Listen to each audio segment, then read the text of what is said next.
Morning Cactus people. Got a bit of rain this morning, which is very welcome.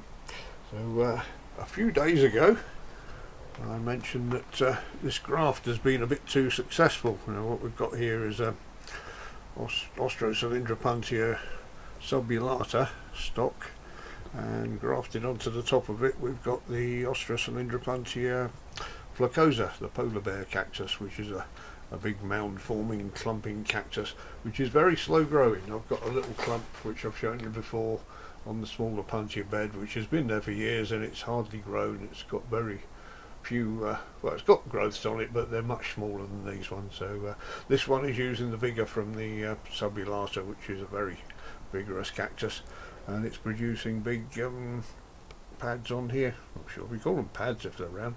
Anyway, big stems on there, which is brilliant. But it's got too top heavy, and this bit is almost detaching with the weight. So I've got to do something about it.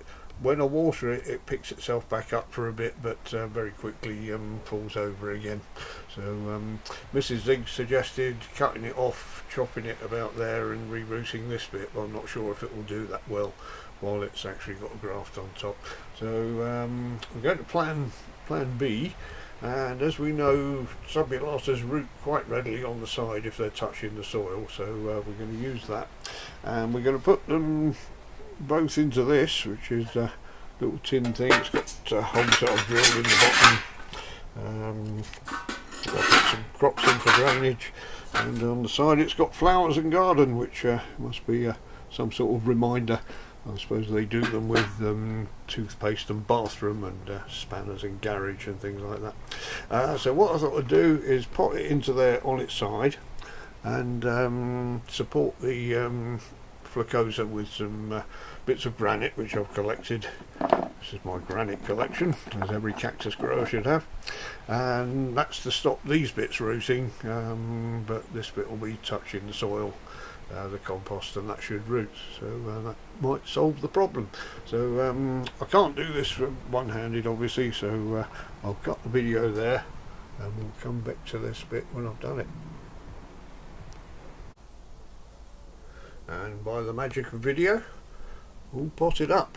So this bit is now lying just about touching the soil there, the compost, and the rest of it's got granite underneath it to stop these rooting. If they do try and get a little root down between them, I'll just have to take the pads off. Oh, I looked that up. They're not actually called pads if they're rounded. They're called choyas, which I should have thought of.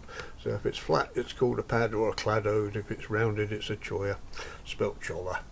So there we go. It's cleared that one up. And yeah, as I say, this should root into that, and if it doesn't, at least it's being supported now. So this bit, these bits won't drop off. This was in danger of pulling itself off, this one. So that's good.